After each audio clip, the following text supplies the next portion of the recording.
Okay, so let's jump in. Today we're doing a deep dive into Proverbs, chapter 31 specifically. Yeah, and what really hits you first in this chapter, um, it's these direct instructions.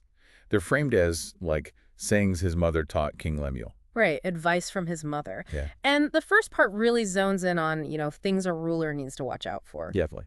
She warns him pretty strongly about influences that can, well, ruin kings. And women are mentioned first, right, as potentially distracting or detrimental to leadership. Exactly. Giving his strength to women who could ruin rulers. It's quite a stark warning. And then there's the caution about alcohol. Yes, specifically wine and beer. Kings are told basically don't drink it, don't even crave it. And the text gives a really clear reason for that warning, which feels pretty key, right? Exactly. Yeah, the concern is basically that drinking could make the king, forget the law. Hmm. And crucially, deprive the oppressed of their rights. It connects being clear-headed with governing justly, remembering the rules. Okay, but then it takes this turn that feels almost like the opposite. It does seem that way at first glance, Uh-huh. because the text then advises giving wine or beer to those who are perishing, or, in deep anguish. Why the switch? Does it say? It does. It says quite plainly, so they can drink and forget their poverty, forget their misery. It's framed as a kind of um, temporary relief from really intense suffering. So a totally different context than the king's job of maintaining justice day to day. Precisely. One context is about responsibility and judgment, the other about, well, easing extreme pain. Got it. And after those warnings, the focus shifts to the king's, positive duties. That's right. A really powerful mandate comes next. This part feels very direct. It is. Speak up for those who cannot speak for themselves, it says, for the rights of all who are destitute. Wow. And it goes on. Speak up and judge fairly. Defend the rights of the poor and needy. It's not just a nice idea. It's presented as a core job requirement for a leader. Active advocacy, ensuring justice. Okay, so that covers the advice for the king. Avoiding bad influences, the sort of surprising advice on drink for the suffering, and this strong call for justice. Then the chapter shifts, right? It does. It moves into what's often called the epilogue, this detailed description of the wife of noble character. An epilogue, Yeah. like a concluding thought. Sort of, yeah. A section that wraps things up or expands on themes. And this description is, well, it's pretty famous.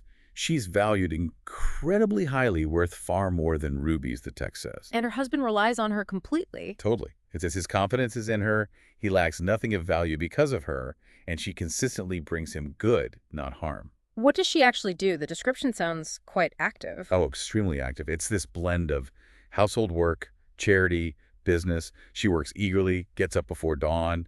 Her trading is profitable. Her lamp doesn't go out, suggesting she works late too. Really diligent. So not just managing the home, but involved in, commerce. Absolutely. It compares her to merchant ships bringing goods from far away.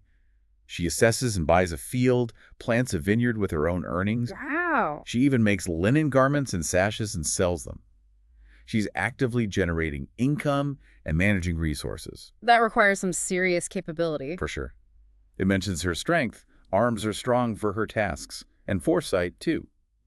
The household is ready for winter, clothed warmly. She's described as clothed with strength and dignity, looking confidently to the future. Laughing at the days to come, it says. It's not just about the practical stuff, though, is it? Her character comes through, too. Right. It specifically says she speaks with wisdom, and faithful instruction is on her tongue, so she's wise and teaches others. And does she connect with that earlier theme of helping the needy, like the king was told to? Yes, that's a great connection. It says she opens her arms to the poor, extends her hands to the needy. So compassion and action for the less fortunate are part of her character, too. And all this activity and character, it has an impact. A big one. Her husband is respected at the city gate, which was a really important public space.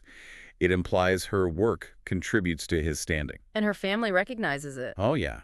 Her children and her husband praise her. They say she surpasses other noble women. It's interesting how it ends, contrasting looks with something deeper. Right. It says point blank. Charm is deceptive, beauty is fleeting. What's really praiseworthy, according to this text, a woman who fears the Lord. So that reverence is positioned as the foundation for everything else she is and does. Exactly. And her actions aren't hidden away. Her works bring her praise publicly, right there at the city gate. Okay, so we have these two big parts. The advice for the king about just rule and avoiding corruption, and then this picture of a really capable, wise, industrious, and charitable woman. Yeah, two distinct portraits. Which leads to a final thought, maybe, for you to chew on, just based on what we've read here.